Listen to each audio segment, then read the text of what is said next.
in what appears to be the most unpopular decision that YouTube has made this year, they have decided to remove the dislike button. And in order to dig a little bit more into the irony, you see that this tweet also is getting ratioed. But at least now I'm safe, okay? YouTube is doing this for my own safety. I don't have to pay money to a psychologist anymore because I was just inundated by the amounts of dislike from my detractors and evil people on the internet. And I want to thank YouTube for doing the right thing and hiding all of this under the rug. Now, sure, there's still going to be negative comments, but hopefully they're going to close that down soon as well. Maybe do it like Twitch, when I have to hire a person in order to moderate the comments. I'm telling you this, if it will happen, if I have to hire people to moderate the comments, I will shut down the comment section. I'm not doing this. I am not going to decide what comments are acceptable and what aren't because I'm not an expert. I'm not a psychologist. I don't know what comments can cause and can't cause harm. And I don't want to put myself into that position. I also don't have the money to hire a psychologist. So therefore, I'll just have to shut it down. I'm telling you, from now, so you know it in advance. If you ever see the comment section shut down, it's because YouTube wants people to moderate them, which at this point, I wouldn't be surprised. Although, a lot of people are asking, well, why is the dislike button being removed? Like, why can't you give the option to people? Like, maybe some people want to have it, maybe some people don't want to have it. And apparently, YouTube actually says that this used to be a thing, but users act to harass creators. Now, what's interesting is that the reason people are upset is because it depowers the individual. It depowers you. When the internet was initially made public, it was all about the people. It was all about a democratic process. People who liked stuff would click the thumbs up. People who dislike stuff would click the thumbs down. So where is the problem? Well, you have a couple of individuals in society that are the anointed ones. Whether they are politicians or just a corporation trying to sell people a brand, and they want the illusion that they are incredibly popular. They want the illusion that everyone likes them.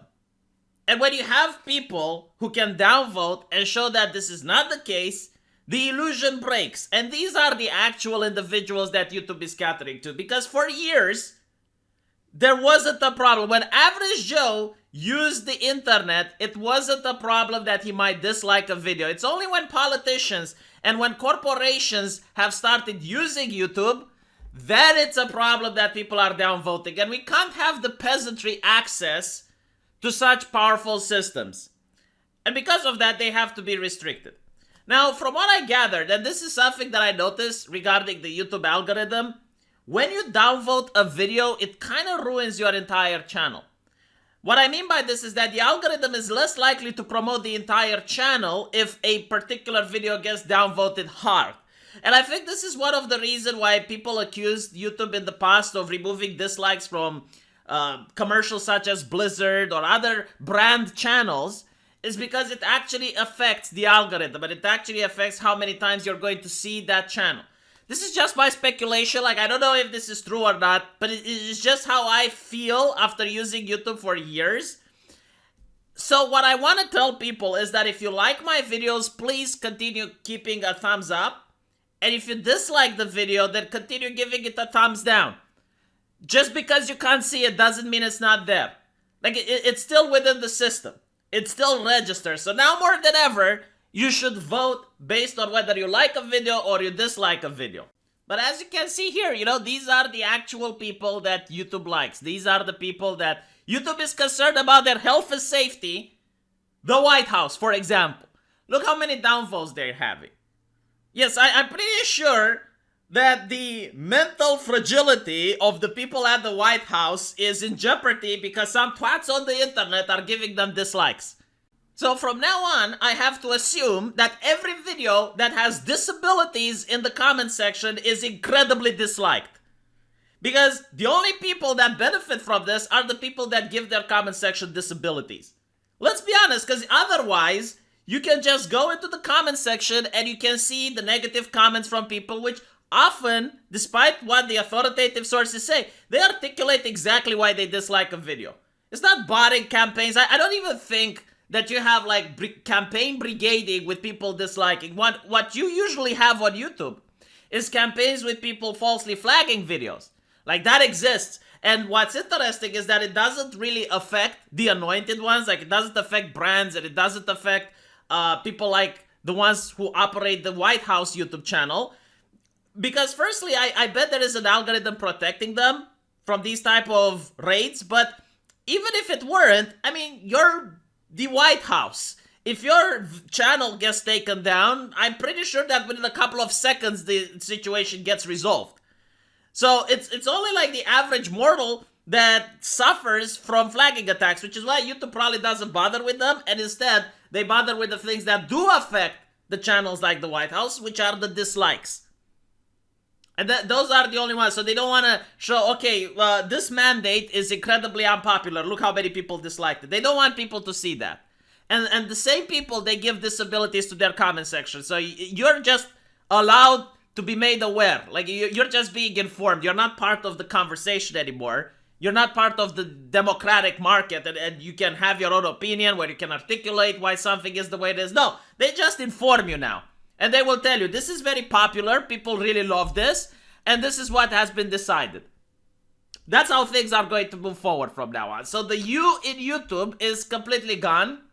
It's just the tube now. It's literally just the tube. It's like the television, the idiot box, as they used to say. It's how things used to work in the old days. In the old days, you would sit in front of the television and you would have a person that tells you what the news are. It would tell you, okay, a lot of people love this and this is how it's like. Now, if you didn't like it, there was nothing you could do. I mean, sure, you could write a mail to maybe the news network, and it's like the same thing here. I mean, yeah, sure, you can click the down button, but you don't see what happens afterwards. You don't know how many other people are upset. You just have to take their word for it. And this is the future of the internet. From an internet that was free and for the people, where the people could actually communicate and talk to each other and discussing was encouraged. A time when YouTube actually encouraged people to make response videos. It was actually a feature. You could make a response video to another creator. All of that is gone. The creators are hidden underneath the algorithm. The likes and dislikes are made hidden. The trending tab is heavily manipulated so that it tells you what they want to be trending and what not. The search engine is heavily manipulated. All of these things are corporate owned now. They are top down. It's no more grassroots. This is the complete end of the grassroots YouTube, where the people go there in order to create something, and the things that are good, they rise to the top based on merit. And what's interesting about it is that it started with the news. So you could take an independent content creator like Styx Hexenhammer, for example. You could look at one of his videos, post the exact title of the video in the search engine, and the first search results would be the authoritarian sources. MSLSD, Cuomo Nepotism Network, the Foxy News. Like, all of these would be on the front page, and you had to go to the second page or scroll way down until you could find the actual video that you're looking for. So the algorithm would bury down independent content creators because they were ashamed of us. We are now in the basement. We cause shame to the platform.